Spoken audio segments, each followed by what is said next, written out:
నారాయణ నారాయణ నారాయణ నారాయణ నారాయణ నారాయణ. ఓం నమో నారాయణాయ. మనం అత్యద్భుతమైన దివ్య దేశాల గురించి చెప్పుకుంటున్నాం కదండి.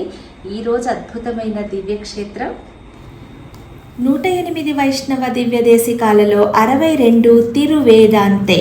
ఇది గృహస్థాశ్రమం కావాల్సిన వాళ్ళు, అనగా వివాహం కావాల్సిన వాళ్ళు తప్పక దర్శించాల్సిన క్షేత్రం. బ్రహ్మచర్యాశ్రమం, గృహస్థాశ్రమం, వానప్రస్థాశ్రమం, సన్యాసాశ్రమాలలో గృహస్థాశ్రమం అనగా వివాహం కావాల్సిన వాళ్ళు తప్పక దర్శించాల్సిన పెరుమాళ్. తిరు అనగా లక్ష్మీదేవి, ఇద అనగా ఎడమ ప్రక్కన, అనగా లక్ష్మీదేవిని ఎడమ ప్రక్కన తొడ మీద కూర్చోపెట్టుకుని దర్శనమిస్తారు స్వామి. అందుకే దీనిని తిరు ఇద ఎంతై, తర్వాత తిరువేదాంతైగా పిలువబడుతుంది. మూలమూర్తి లక్ష్మీ ఆదివరాహ పెరుమాళ్ జ్ఞానపిరాన్, ఉత్సవమూర్తి నిత్య కళ్యాణ పెరుమాళ్, తాయారు కోమలవల్లి నాచ్యార్, అఖిలవల్లి నాచ్యార్, విమానం కళ్యాణ విమానం, పుష్కరిణి వరాహ తీర్థం కళ్యాణ తీర్థం, క్షేత్రం వరాహ క్షేత్రం, స్థల వృక్షం పున్నాగ.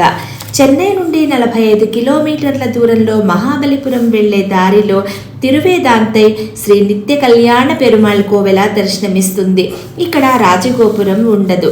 వరాహ రూపంలో దర్శనమిచ్చే ఈ పెరుమాళ్లు స్తుతిస్తూ తిరుమంగయాళ్వార్లు 13 పాశురాలను రచించారు.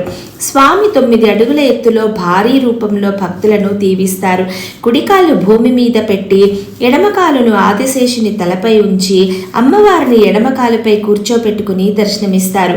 ఆదిశేషుడు మరియు ఆయన భార్య అయిన వాసుకితో స్వామివారి కాళ్ల దగ్గర దర్శనమిస్తారు. అందుకే తిరు ఇద ఎంతైగా పిలుస్తారు. పూర్వం రాక్షసరాజైన మేఘనాథుని కొడుకు మహాబలి, 3 రాక్షసులు ఈయనను కలిసి దేవతలను జయించటానికి సహాయం అడుగుతారు. వారి కోరిక మేరకు బలి వారికి సహాయం చేసి దేవతలను జయిస్తారు. కానీ బలికి తాను దేవతలను ఓడించి పాపం చేశానని అనిపించి దాంతో ఆయన ఈ క్షేత్రానికి వచ్చి తీవ్రమైన తపస్సు చేశారు. ఆయన భక్తికి మెచ్చి పరంధాముడు వరాహ రూపంలో ఉద్భవించి ఈ తీర్థంలో ప్రవేశించారు. అందుకే స్వామిని వరాహమూర్తి అని, ఈ తీర్థాన్ని వరాహ తీర్థం అని పిలుస్తారు. ఈ తీర్థంలో స్నానమాచరిస్తే సకల రోగాలు, దోషాలు, పాపాలు అన్నీ నశిస్తాయని చెప్తారు. మహాబలిపురం వెళ్లే ప్రతి వారికి సుపరిచితమైన దివ్యక్షేత్రం. రాహుకేతు దోష నివారణ క్షేత్రంగా కూడా పిలువబడుతుంది. పూర్వం కుని అని ఒక ముని ఉండేవారు. ఆయన వివాహం జరిగి ఒక పుత్రిక జన్మిస్తుంది. ఆమెకు వివాహం చేయాలని నిశ్చయించగా గాలవ అనే ఋషికి ఇచ్చి కళ్యాణం చేస్తారు.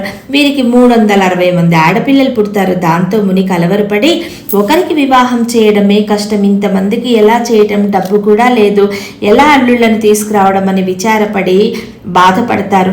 ఇదంతా జరిగే పని కాదు, ఒక అమ్మాయికి చేయడమే కష్టం, ఎలానా అని దిగులు పడుతుండగా ఆయనకి తెలిసిన వారందరూ కూడా నీవు విచారించకు, నేరుగా తిరువేదాంతై వెళ్ళి స్వామివారి కాళ్ల మీద పడి శరణు వేడు, ఆయన తప్పక అనుగ్రహిస్తారు అని చెప్తారు. అలానే ఇక్కడికి వచ్చి తపస్సు చేయగా వాలినపూర్ అనే పేరుతో స్వామి తాను అల్లుడిగా వస్తానని చెప్పగా ఏ అమ్మాయిని చేసుకుంటారని అడుగుతారు. మొదట మీ పెద్దమ్మాయిని చేసుకుంటానని స్వామి చెప్తారు. అలాగే కళ్యాణం అవగా 2వ రోజు మళ్ళీ ఆయన తిరిగి వస్తారు. అలా 2వ అమ్మాయిని చేసుకుంటారు. 3వ రోజు మళ్ళీ తిరిగి వస్తారు. అలా 3వ రోజు వస్తారు. ఇలా 360 రోజులు స్వామి తిరిగి చక్కగా వచ్చి అందరి అమ్మాయిలను వివాహం చేసుకుంటారనమాట. అందుకే స్వామి నిత్య కళ్యాణ పెరుమాళ్గా కొలవబడతారు.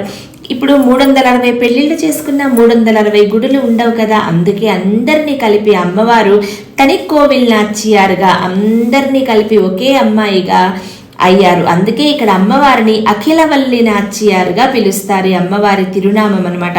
అఖిలం అంటే సమస్తం, అందుకే సర్వం తానే అయిన తల్లి కదా అమ్మ, అందుకని ఇలా పిలుస్తారు అమ్మవారిని. ఎవరికి వివాహం జరగదో ఆడపిల్లలు ఇక్కడికి వెళ్ళి సేవిస్తే, కుంకుమ పూజ చేస్తే తప్పక వెంటనే వివాహం జరుగుతుందని నమ్ముతారు. 360 ఆడపిల్లల కళ్యాణాలు జరిగినట్లుగా మనల్ని కూడా స్వామి తప్పక అనుగ్రహిస్తారనమాట. ఈ అమ్మాయిలు అందరూ జీవాత్మకు ప్రతినిధులు. స్వామి ఒక్కరే పరమాత్మ. అందుకే జీవాత్మ పరమాత్మలో లీనమయ్యే పురుషోత్తమునిగా దర్శనమిచ్చే క్షేత్రం.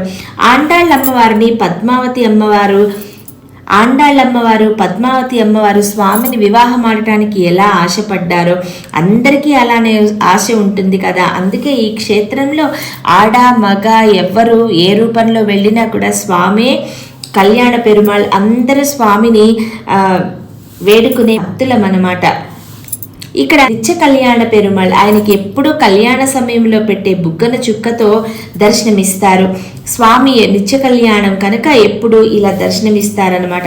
వరాహస్వామి ప్రళయ సముద్రం నుండి భూదేవిని రక్షించి కోరలపై బయటికి తెస్తారు. అలాగే మన సంసార సాగరాన్ని నుంచి మనల్ని బయటికి ఆయనే తీసుకువస్తారన్నమాట. ఇది మనకి చూపిస్తారు. తిరుమంగయాళ్వార్లు నాయికా భావంతో అమ్మవారి మీద పాసురాలు రచించారు. ఇక్కడ దగ్గరలోనే మరో క్షేత్రం ఉంటుంది. స్వామి లక్ష్మీదేవిని కుడితొడ మీద కూర్చోబెట్టుకుని ఉంటారనమాట. మారు భంగిమలో లక్ష్మీదేవి ఎప్పుడు ఎడమ పక్కన కదా, ఈ క్షేత్రంలో కుడి పక్కన కూర్చోబెట్టుకోవటం వలన దీని పేరు తిరువలందైగా పిలుస్తారు. వలం అనగా కుడివైపు అనమాట. అత్యంత అద్భుతమైన తప్పక దర్శించవలసిన అత్యద్భుతమైన దివ్యదేశికం ఈ తిరువేదాంతై. కళ్యాణ భాగ్యాలను సత్వరం కలిగించే అత్యద్భుతమైన దివ్యదేశంగా అందరికీ సుపరిచితమైన తిరువేదాంతై నిత్య కళ్యాణ పెరుమాళ్ దివ్యదేశం.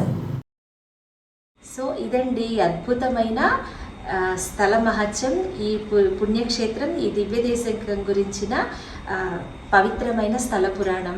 సో ఈ అద్భుతమైన దివ్యక్షేత్రాన్ని మీరు దర్శించండి. మీ అనుభవాలను మాతో కూడా పంచుకోండి. ఒకవేళ మాకు తెలియని ఏమైనా మంచి విషయాలుంటే దయచేసి తెలియచెప్పండి.